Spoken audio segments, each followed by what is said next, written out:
Hey everyone, Barry Carter here, aka Barry 3D from the iConis podcast. Remember, like, subscribe, and share. Don't let the show be a secret. And on today's episode, we are talking about Sabretooth.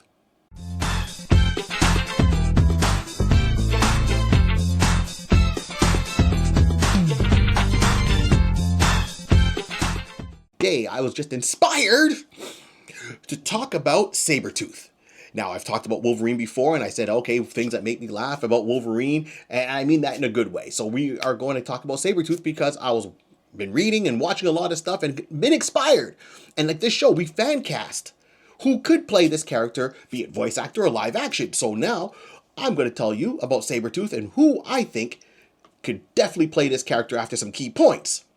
So one, we know that Sabretooth, aka Victor Creed, is a mutant assassin hitman in the Marvel Universe. He made his first appearance in Iron Fist issue number 14, created by Chris Claremont and John Bryan. Now that was the team that did a lot of the significant storylines on the X-Men. Right? That initial run. So this is where we get, Phoenix and Dark Phoenix and the Hellfire Club and much more. Even after John left the book, Chris was writing for years. Like Chris on the X-Men is like Larry Hama for G.I. Joe. All right. Now, Victor Creed started off roughly around the same time as Logan, James Howlett, Wolverine, however you want to know him. They knew each other from young kid. This is a rivalry that started from then. And it was pretty much over a love interest. Both have a thing for redheads, we see. And then Sabretooth's storyline was more of abuse by his family when his powers started coming out. Unlike James came from a high-end family, he was always sickly as a child, and it's funny that he's the toughest guy around, but this is how he started off, where Sabretooth pretty much started as a bully. He was always bigger, and then when his powers kicked in, his fangs came in, his claws came from his fingertips, and so forth. And then this starts a whole cascade of stories. And, he starts off in Canada, and he goes up to the Northwest Territories, and he's all over the world, and doing things, and he realizes that, hey, I'm stronger, I'm faster, I have my sense. So he's on par with Wolverine skill-wise, just maybe not so refined. And as the years go, he's gone through being a bully. He's gone through being a hitman. He was recruited by the CIA, Department H, to be part of Team X. And prior to that, he had his memory wiped. So he doesn't remember his past. But it's funny that he still remembers Wolverine's birthday. Or I guess what he thinks is Wolverine's birthday. And he's marked that in his mental calendar to say, every year, Runt, because that's what he calls Wolverine. Every year, Runt, I'm showing up on your birthday just as a friendly reminder of who I am.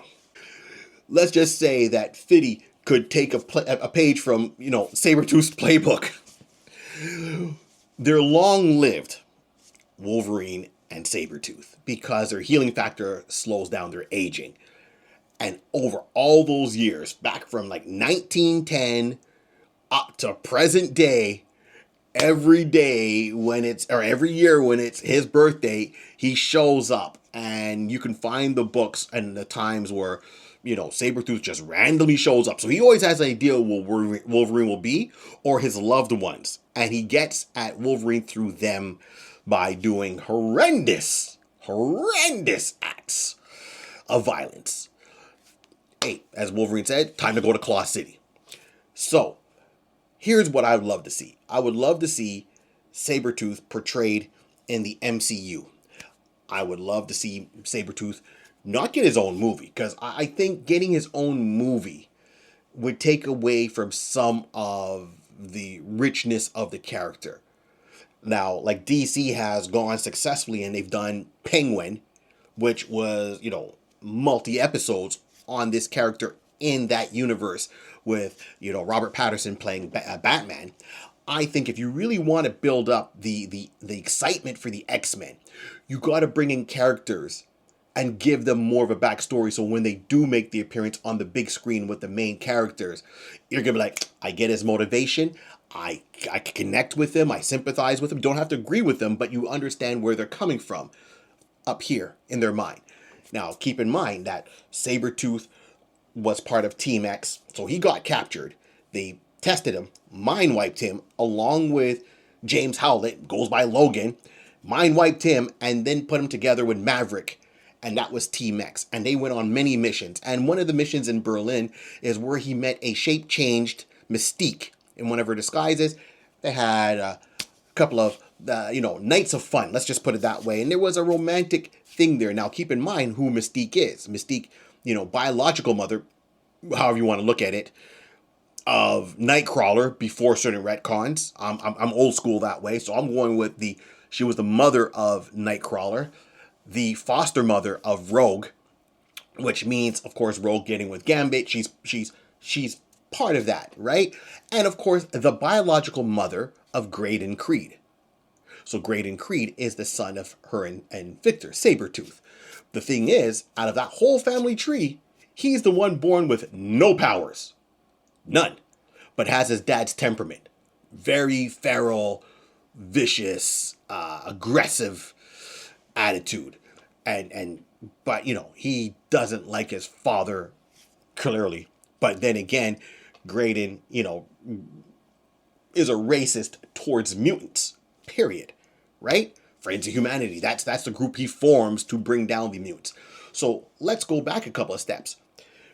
We have the Team X. Now, Team X, and this is why I say maybe 4 episodes. They should do like a 4-episode or 2-episode spotlight on some of these characters before bringing them to the big screen to really amp things up for the X-Men outside of the cartoon. And it would be nice to see a storyline partly with him and Team X, like how he gets to Team X, part of Team X, the mission, how he meets Mystique in her disguise. I think this can roll into something, so we'll get like a little bit of spy stuff going on, and then you see that mission where, things go wrong. You don't have to show the whole mission, you're just going to get to the main parts where things go wrong. And of course, this brings in the decision Wolverine made to take the carbon, the device that was supposed to help Omega Red. You bring in Omega Red, so you got the Russian super soldiers. And this goes back to super soldiers loosely tied to Captain America. Each state is trying to or country trying to make their own super soldiers.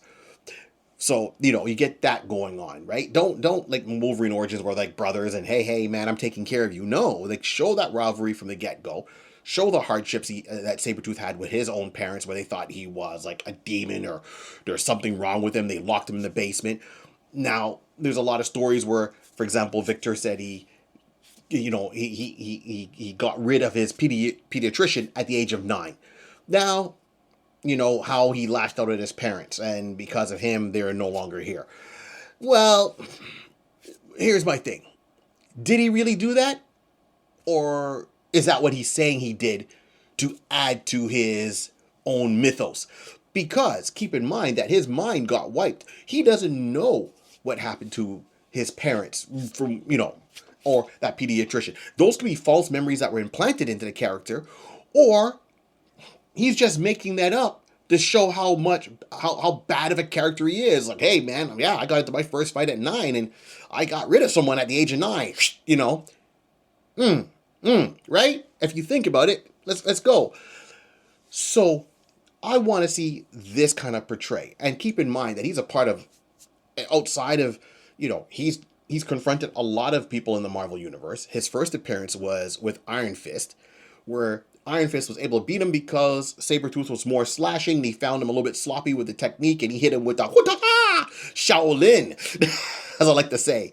And this is how Iron Fist survived. So you got that rivalry that started. Of course, he's dealt with Daredevil. He's dealt with Luke Cage. Okay, and he's gone outside. He doesn't just deal with the X-Men. He's a hitman in the Marvel Universe.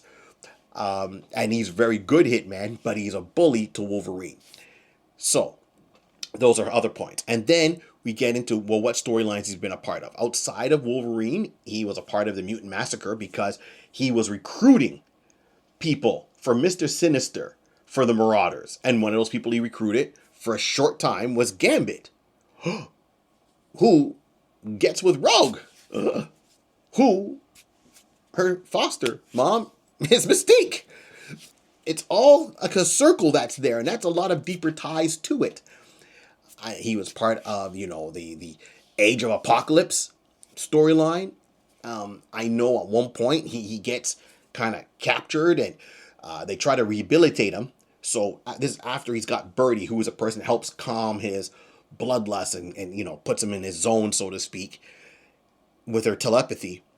And then, of course, him and Wolverine have a fight, and he almost gets lobotomized by Wolverine. Charles Xavier tries to rehabilitate him. It doesn't seem to be working. Of course, Wolverine's not happy about this. But at one point, he does join X Factor as a good guy. So it's him with Wild Child and Havoc and the rest of the team. And he was almost like the anti-hero on there. He's helped out the X-Men. Of course, he's had big, fights along. A long ongoing a nemesis for him is Psylocke from the X-Men, where before, when she was Betsy Braddock and with the purple hair, he fought her at the X-Mansion. And then later on, when she had her mind kind of spliced, she comes back with the Asian body with Psylocke, as most people know her now, with a tight black outfit. She's like part ninja assassin herself, and that's a whole different storyline. They clash again. So what I need from Marvel, and this is me talking, and I think the fans might agree, you guys might agree, is someone that can portray the viciousness, the dark humor, and the physicality of Sabretooth. And the person that I would love to see play this role also goes by the name Maverick. And this is Logan Paul. Now, if you follow Logan Paul in WWE, you look at his past outfits with the yellow on there, and it makes you go, huh. Now, I know a lot of you are going to go, Barry, really? Logan Paul of all people? Yes. Because Logan Paul is great on the mic. He's got his podcast. He knows how to push buttons. And he's taken that and he's put that in WWE, his character, which is Maverick. And he comes up with his music, Stay Humble. First of all, let's go through it. Sabretooth is 6'6", 275 pounds, according to the Marvel Universe sourcebook. Okay? Logan Paul is 6'2" and 220 pounds. I'm okay with this. Now, Logan Paul also has that face, that smile, that sneer, that almost is very similar to me as Sabretooth, how they portray him on paper. And then if you see what he does in the ring, physicality-wise, he's got it. He's got it. If you're a WWE fan, a wrestling fan, and you watch some of his past matches, you're like, okay, I get it. He gets it. And he knows how to play the villain, and he enjoys it well on camera. I think he could portray that very easily in the MCU and give me a height accurate Wolverine for him to play off of. So, a couple of inches difference between the character on paper and the actor live. But this is who I'm going for on this. This whole show is about fan casting, and my fan cast for Sabretooth would be Logan Paul.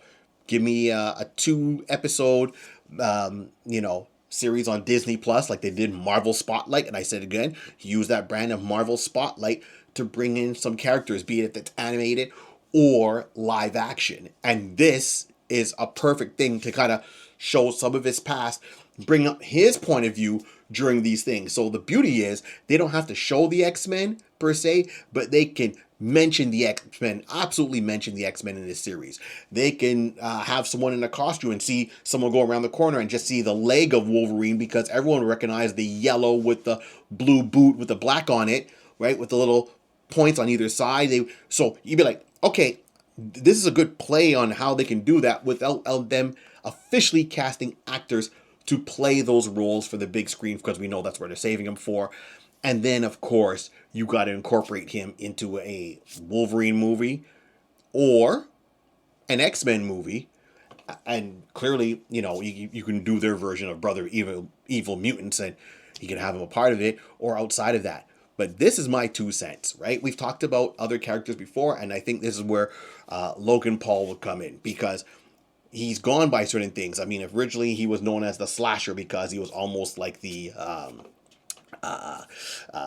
Jack the Ripper in New York when he first made his appearance, and his fighting technique and so forth. Then he refined that over the years. And I would love to see, the whole storyline that they've done in one of the Wolverine comics, where they bring them all back to Department H, and they have to kind of work together to survive because there's a machine that's supposed to be a robot that's supposed to be out there to take them all out. So that's my 2 cents there. There's a lot of stories with Sabretooth. You know, as I said, you got the Team X, you got the slasher persona, you know, his fights with the X-Men and all those ones as a group or solo. Of course, Wolverine and Happy Birthday. That could be a whole thing there and explaining that with some things in flashback. So that's my 2 cents. This is Barry 3D from the iConis podcast. Thank you everyone for tuning in. Remember, this whole show was created by a pencil, a piece of paper, and lots of imagination. Keep on dreaming. We're out.